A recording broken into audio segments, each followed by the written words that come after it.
All right, we're gonna go after the 90-90 oblique stretch. Okay, so basically what we're gonna do is we're gonna go after fascial restrictions, restricting thorax rotation. Now we're gonna go after your entire fascial line here called the spiral line. Now to do this, what I'm gonna do is I'm gonna get in the 90-90-90 position. 90 degrees in this elbow, in this knee, 90 degrees between the two femurs, and 90 degrees from this back knee. It's really important this back knee doesn't get to 45 degrees. Keep it at 90 degrees.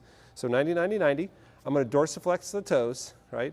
Now what we're going to do is we're going to go after right rotation, trying to open up your rib cage, fascia, right rotation. So I'm going to be rotating this way. Now imagine there's a laser beam coming out of your chest. That laser beam is pointing right over your right thigh. I need that laser beam to be perpendicular to your right thigh. So what you're going to do is you're going to slowly rotate your whole body to the right. Get your forearms down, trying to get your shoulders parallel with that right thigh. Now we're starting to lock up some of that oblique spiral fascia.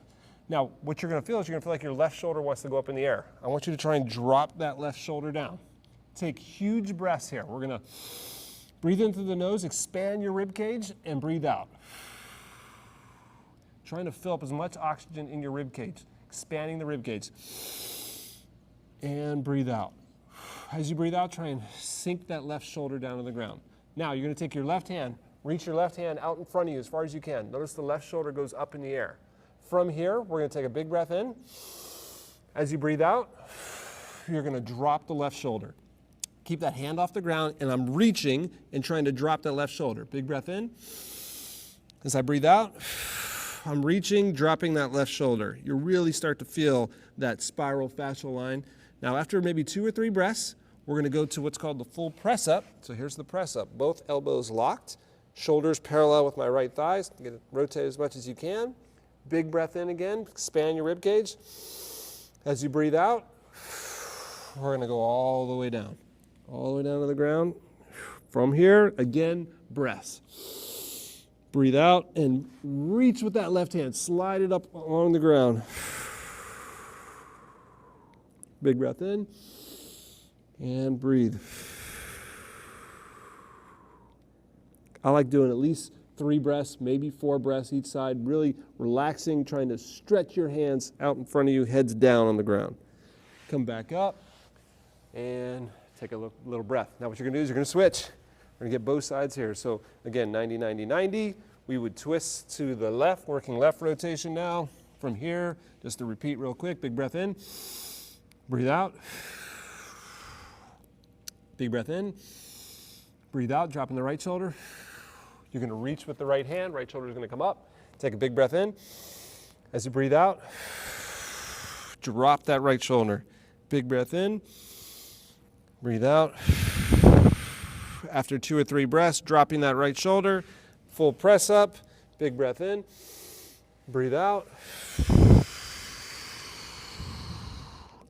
Big breath in. Breathe out and reach.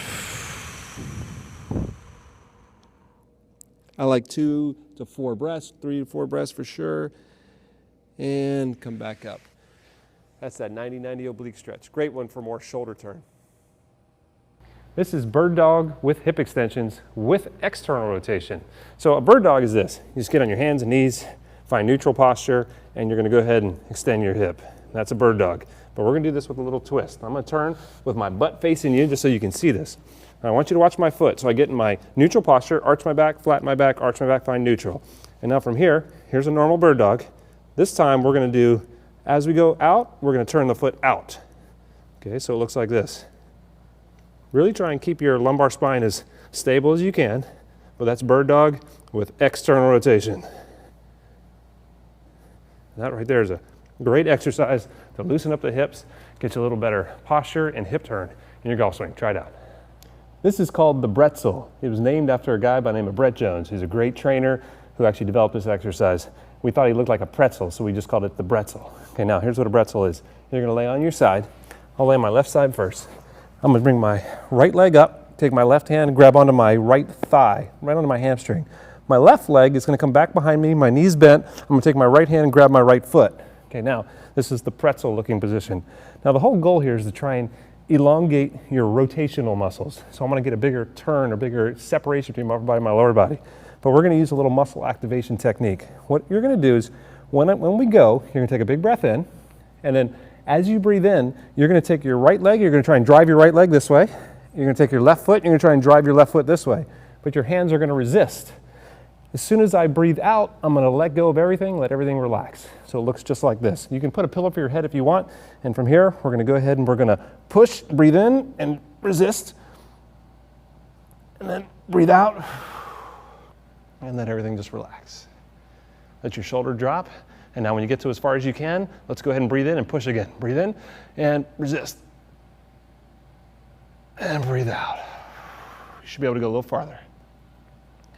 Breathe in, resist, breathe out, and relax.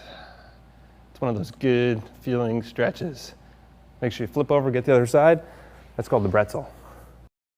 This is a hip complex by a guy by the name of Mark Comerford. This is an exercise series that I learned from him. I thought you'd enjoy this great exercise to help improve your internal and external rotation. Just go ahead and lay on your side. I call this the Comerford hip complex. So basically what we're going to do is we're going to start by doing what's called clamshells. Make sure your left hip and your right hip are directly on top of each other. Keeping your feet together, you're going to raise your top knee. And what this does is it engages a muscle behind your hip called the glute medius. I like to do that 10 times. Make sure that the pelvis doesn't rock backwards while you do this. After you've done that 10 times, keep your knees together and now raise your top foot. This is now more of an internal rotation in the hip. Still works the glute. We're going to do that 10 times. After you've done that 10 times, we are going to raise the top leg off the bottom leg. Now keep this distance the same, and we're going to drop this foot up and down. I'm going to work both internal and external rotation of the hip. If you don't know where your glute medius is, you probably will by now. You'll feel it. After you've done that 10 times, then I want you to extend this top leg. Keep the hips on top of each other. Now I'm in a straight line, and I'm going to do 10 times again, up and down, hovering that top knee. After I've done that 10 times, I'll flip over and get the opposite hip. And that right there is the Comerford hip complex.